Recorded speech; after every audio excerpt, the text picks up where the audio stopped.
안녕하십니까? 성경의 깊은 지혜와 예언을 통해 오늘을 살아가는 우리에게 필요한 영적 통찰을 나누는 시간입니다. 오늘 우리가 함께 묵상할 주제는 바로 성경이 말하는 마지막 때에 관한 것입니다. 많은 분들이 세상의 혼란스러운 소식을 접하며 불안해하고 과연 우리는 역사의 어느 지점에 서 있는지 궁금해합니다. 이 시간은 두려움을 주기 위함이 아니라 하나님의 신실하신 약속 안에서 우리가 굳건한 희망을 발견하고 깨어 준비하기 위함입니다. 본격적인 이야기에 앞서 만약 오늘 이 말씀이 여러분의 마음에 울림을 준다면 구독과 좋아요를 통해 이 영적인 여정에 동참해 주십시오. 여러분의 참여는 하나님의 말씀을 더 널리 전하는 귀한 도구가 됩니다. 이 영상을 보시는 모든 분들의 삶과 가정 위에 주님의 평강과 은혜가 가득하기를 먼저 기도합니다. 성경 예언을 연구하는 학자들은 오늘날의 국제 정세가 놀라울 정도로 성경의 마지막 때 징조들과 일치하고 있다고 말합니다. 특히 에스겔서에 기록된 곡과 마곡 전쟁의 예언은 우리 눈앞에서 그 무대가 갖추어지고 있는 듯 보입니다. 에스겔 38장과 39장은 북방에서 온 거대한 동맹 세력이 이스라엘을 침공할 것을 예언합니다. 이 동맹의 중심에는 곡이라는 지도자와 함께 러시아, 이란, 터키로 해석되는 국가들이 포함되어 있습니다. 놀랍지 않습니까? 오늘날 뉴스를 보면 바로 이 국가들이 서로 강력한 군사적, 정치적 동맹을 맺고 있는 것을 우리는 목격하고 있습니다. 이란은 핵무기 개발의 문턱에 서 있고 이 세 나라는 중동 지역에서 그 영향력을 계속해서 확장하고 있습니다. 2600년 전 한 선지자의 입을 통해 선포된 지정학적 구도가 21세기 우리 눈앞에 펼쳐지고 있는 것입니다. 이는 성경이 단순한 인간의 기록이 아닌 살아있는 하나님의 말씀임을 증명하는 강력한 증거입니다. 또 다른 중요한 징조는 바로 배교, 즉 믿음의 타락입니다. 사도 바울은 데살로니가후서 2장에서 주님의 날이 이르기 전에 먼저 배교하는 일이 있을 것이라고 경고했습니다. 한때 기독교의 중심이었던 유럽의 거대한 성당들이 지금은 텅 비어 관광지로 전락한 모습을 우리는 봅니다. 폭발적인 부흥을 경험했던 우리 대한민국 교회 안에서도 세속주의의 물결 속에서 하나님의 말씀을 떠나고 믿음이 식어가는 안타까운 현상들이 나타나고 있습니다. 예수님께서는 마지막 때가 노아의 때, 롯의 때와 같을 것이라고 말씀하셨습니다. 사람들이 먹고 마시고 시집가고 장가가며 세상 일에만 몰두하는 동안 도덕적 타락과 폭력이 세상에 만연할 것이라는 경고입니다. 지금 우리가 사는 시대가 바로 그러하지 않습니까? 이러한 시대적 배경 속에서 성경은 다음 사건으로 휴거를 지목합니다. 휴거는 하나님의 예언 달력에서 다음으로 예정된 가장 중요한 사건입니다. 휴거란 무엇일까요? 이는 그리스도 안에서 죽은 성도들이 먼저 부활하고 살아있는 성도들이 그 뒤를 이어 순식간에 몸이 변화되어 공중에서 주님을 맞이하게 되는 영광스러운 사건을 의미합니다. 우리는 썩지 않을 영광스러운 몸을 입고 어린 양의 혼인 잔치에 참여하게 될 것입니다. 여기서 중요한 개념은 휴거의 임박성입니다.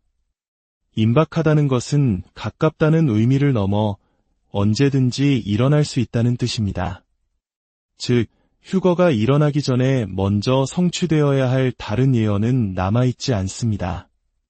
그래서 우리는 매일 아침 눈을 뜨며 오늘이 주님 오시는 날이 될 수 있다는 소망과 기대를 품고 살아야 합니다. 많은 분들이 세상의 징조들을 보며 휴거가 가까웠다고 말하지만 엄밀히 말해 그 징조들은 휴거의 징조가 아니라 그 이후에 올 7년 대환난과 예수님의 지상 재림의 징조들입니다. 휴거 자체는 아무런 징조 없이 도둑같이 갑자기 일어날 사건입니다. 하지만 이미 재림의 징조들이 우리 눈에 보이기 시작했다면 그보다 먼저 일어날 휴거는 얼마나 더 임박했겠습니까? 휴거 이후 이 땅에는 7년 대환난의 시기가 시작됩니다. 이 7년의 시작을 알리는 공식적인 사건은 바로 적그리스도가 이스라엘과 평화 조약을 맺는 것입니다. 다니엘서 9장 27절은 그가 이스라엘과 7년간의 언약을 맺을 것이라고 예언합니다. 전 세계적인 휴거 사건으로 인한 대혼란 속에서 세상을 구원할 평화의 지도자로 등장한 적그리스도는 이스라엘의 안전을 보장하고 이스라엘이 예루살렘의 성전을 재건축하도록 허락할 것입니다. 오늘날에도 이스라엘의 유대인들은 성전을 재건할 모든 준비를 마친 상태입니다. 제사장들의 의복, 제사에 필요한 모든 기구들, 심지어 성전의 주춧돌과 성전을 정결케 할 붉은 암송아지까지 준비되어 있다는 소식이 들려옵니다. 그들은 성전산에 성전을 지을 수 있는 정치적 허락만 기다리고 있습니다. 적그리스도가 맺을 평화 조약이 바로 그 길을 열어줄 것입니다. 대환난의 전반부 3년 반 동안 이스라엘은 거짓된 평화를 누리며 성전에서 제사를 드릴 것입니다. 이때 두 증인이 나타나 예언하고 14만 4천 명의 유대인 전도자들이 온 세상에 복음을 전파할 것입니다. 하지만 이 평화는 오래가지 않습니다. 앞서 언급했던 곡과 마곡 전쟁의 시점에 대해서는 신학자들 사이에 여러 견해가 있습니다. 어떤 이들은 이 전쟁이 7년 대환난이 시작되기 직전에 일어날 것이라고 봅니다. 러시아와 이슬람 동맹군이 이스라엘을 침공했다가 하나님의 초자연적인 개입으로 전멸당하는 사건이 발생한다면 전 세계는 이스라엘에 대한 동정심을 갖게 될 것입니다. 바로 그때 적그리스도가 평화의 중재자로 나서서 이스라엘과 조약을 맺고 이스라엘은 파괴된 이슬람 세력의 방해 없이 성전을 재건할 명분을 얻게 된다는 해석입니다. 매우 논리적인 추론입니다. 또 다른 견해는 이 전쟁이 대환난 초기에 일어날 것이라고 봅니다. 어느 시점에 일어나든 중요한 것은 에스겔의 예언이 오늘날 국제 정세 속에서 성취될 준비를 마쳤다는 사실입니다.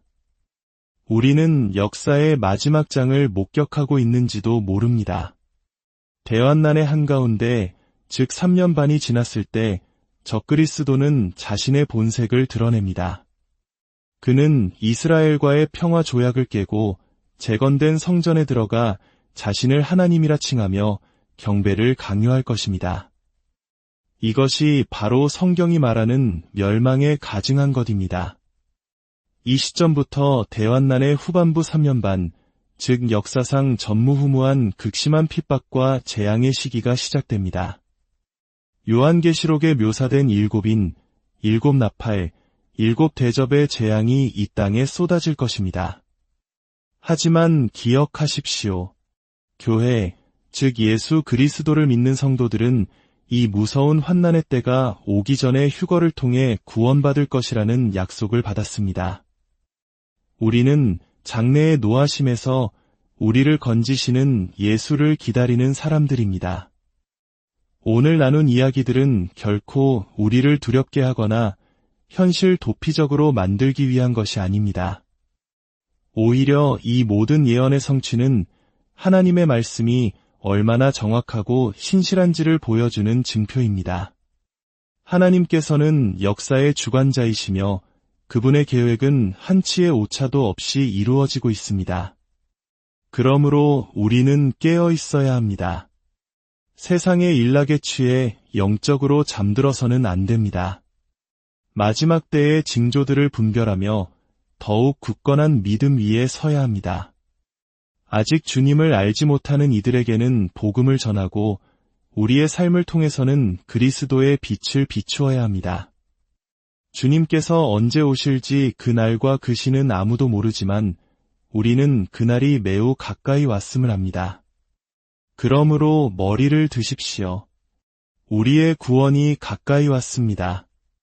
세상이 아무리 어둡고 혼란스러워도 우리의 소망은 이 땅에 있지 않고 하늘에 있습니다.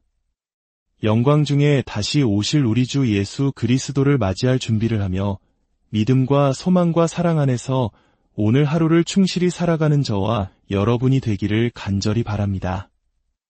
우리를 사랑하사 자신의 피로 우리를 죄에서 해방하시고 영원한 생명을 약속하신 주님의 은혜가 이 말씀을 듣는 모든 이들에게 항상 함께 하시기를 축원합니다.